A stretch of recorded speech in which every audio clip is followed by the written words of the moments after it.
Kalau hanya menggunakan PT kayaknya misi sosialnya tidak kena gitu. Kita pingin kopi di Jawa Barat ini lebih banyak dikenal secara nasional bahkan internasional. Tapi ternyata tidak mudah. Jadi mengubah mindset, mengubah para petani kita untuk menjadi petani pengolah memang butuh energi. Jadi kalau ditanya tujuan awalnya sebenarnya memang kita pingin petani-petani kopi yang dari Jawa Barat semakin meningkat sejahteraannya, kemudian tidak hanya menjual kopi mentah, tapi juga sudah bisa menjual kopi dalam bentuk kopi yang siap seduh.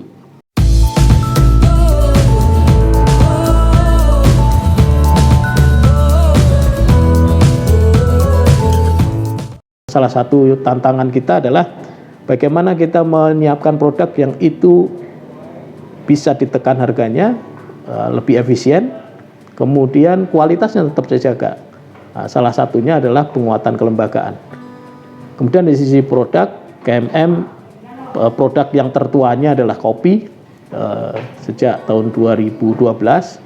Kemudian di tahun 2017 kami mulai masuk ke produk yang produk-produk turunan kelapa, mulai dari desiccated coconut, tepung kelapa, kemudian minyak kelapa, bahkan termasuk pengolahan limbahnya, ada cocoa beet, cocoa fiber. Kemudian kami masuk ke pengolahan essential oil, atsiri, minyak atsiri. Yang paling banyak awalnya pada saat itu adalah Sarewangi. Sekarang kami masuk juga ke nilam. Dan yang terakhir untuk yang kaitannya adalah dengan bahan pokok, kami melakukan trading beras. Konsepnya adalah co-op to co-op, jadi dari koperasi ke koperasi. Jadi harapannya adalah koperasi memperoleh, koperasi konsumen memperoleh beras yang terjangkau dengan kualitas yang kualitas yang diinginkan, tapi juga tidak kesulitan pada saat ada kelangkaan beras. Jadi kita pingin koperasi itu bisa mencukupi kebutuhan anggotanya, koperasi konsumen mencukupi anggotanya, salah satunya dari suplai beras dari KMM.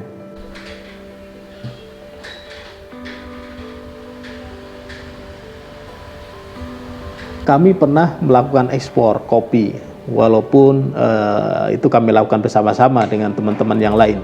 Pada saat itu kami difasilitasi oleh pemerintah Provinsi Jawa Barat. Pada saat itu ke Maroko tahun 2014. Jadi tahun 2014 kami ekspor kopi ke Maroko, 1 kontainer atau sekitar 19 ton bersama-sama dengan teh dari salah satu perusahaan perkebunan besar di Jawa Barat. KMM pada saat itu mau menerima untuk melakukan ekspor, salah satunya adalah untuk meningkatkan harga jual kopi Jawa Barat.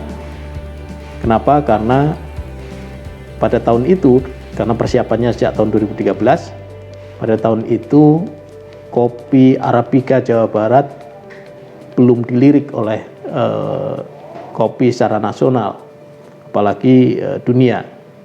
Jadi di perdagangan kopi di secara nasional, kopi Jawa Barat ini belum ada petanya, sehingga kami mencoba untuk memberanikan diri melakukan ekspor. Harapannya apa? Harapannya harga kopi Jawa Barat tidak jauh berbeda dengan kopi-kopi yang ada di Sumatera, di Sulawesi, di Bali, mungkin bisa di NTT gitu atau NTB, jadi atau Jawa Timur. Jadi kopi Jawa Barat bisa dilihat sebagai alternatif kopi Arabica khususnya yang bisa jadi andalan ekspor secara nasional. Kenapa tidak diteruskan? Karena kami melihat saat ini, di pasca 2014, kami melihat serapan pasar lokal ini jauh lebih menarik dibandingkan harga ekspor pada saat itu.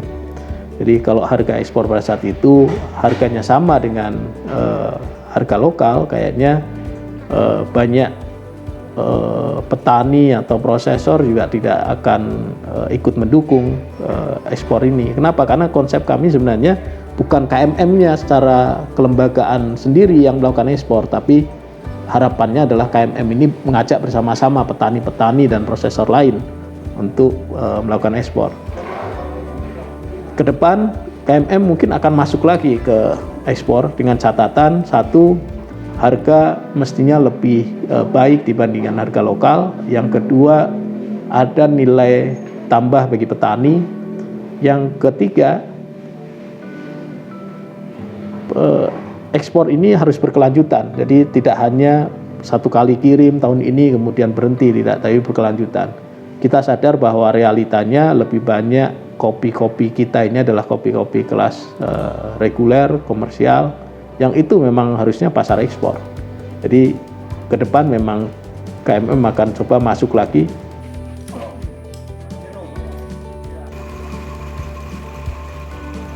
Kalau kita bicaranya adalah jangka pendek, mungkin berkoperasi bukan pilihan yang tepat untuk saat ini, karena lebih banyak tantangan dan lebih banyak banyak rintangannya gitu. Kami sudah melakukan proses restrukturisasi anggota ini sampai 2 kali, dan kemungkinan tahun ini kita akan melakukan proses restrukturisasi lagi. Alasan pertamanya mungkin hal yang jamak dan umum di koperasi-koperasi. Salah satunya adalah rendahnya partisipasi anggota. Jadi koperasi ini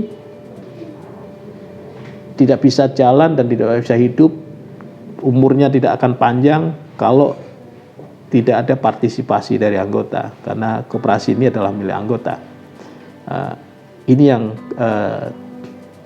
sering dan menjadi diskusi yang terus-menerus di KMM. Jadi bagaimana meningkatkan partisipasi anggota.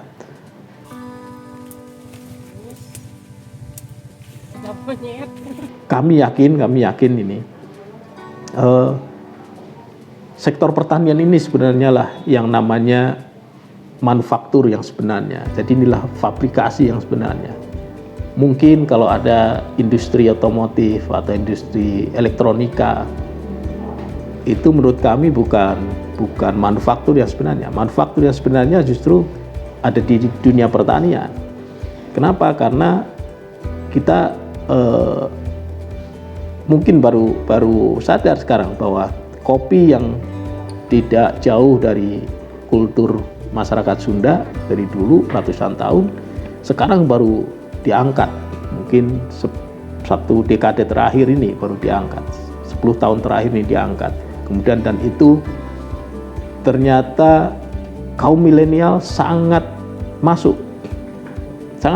Jadi kopi yang tadinya tidak dikenal, mungkin kopi Jawa Barat yang tidak kenal, kemudian sekarang kenal, kemudian banyak teman-teman kita, anak-anak muda kita yang ngulik, bahkan mungkin sekarang banyak yang tertarik di dunia kopi, tidak hanya di hilir tapi juga di hulunya, di on farmnya. Ini yang kita lihat bahwa sebenarnya prospeknya luar biasa. Tidak mungkin bangsa ini akan jaya, akan mandiri kalau tidak dipegang di sektor pertanian. Dan kami yakin juga sektor pertanian ini akan punya peran dan posisi yang sangat penting di tidak hanya bicara kemandirian bangsa, kemandirian negara, juga paling kecil, yang paling kita lihat kecil di kelompok masyarakat kita. Kalau kita melihat bahwa ujungnya semua akan makan, kemudian makan juga akan nyari sesuatu yang sehat. Kalau pilihannya sudah bisa makan, akan nyari sesuatu yang sehat.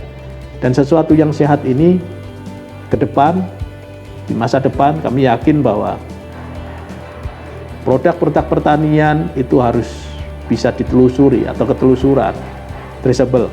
Jadi kalau kopi sudah masuk di traceability, produk-produk pertanian yang lain juga ke depan akan mengarah ke situ. Kemandirian pangan dimulai dari kemandirian pangan di tingkat keluarga, naik kemandirian pangan di tingkat komunitas.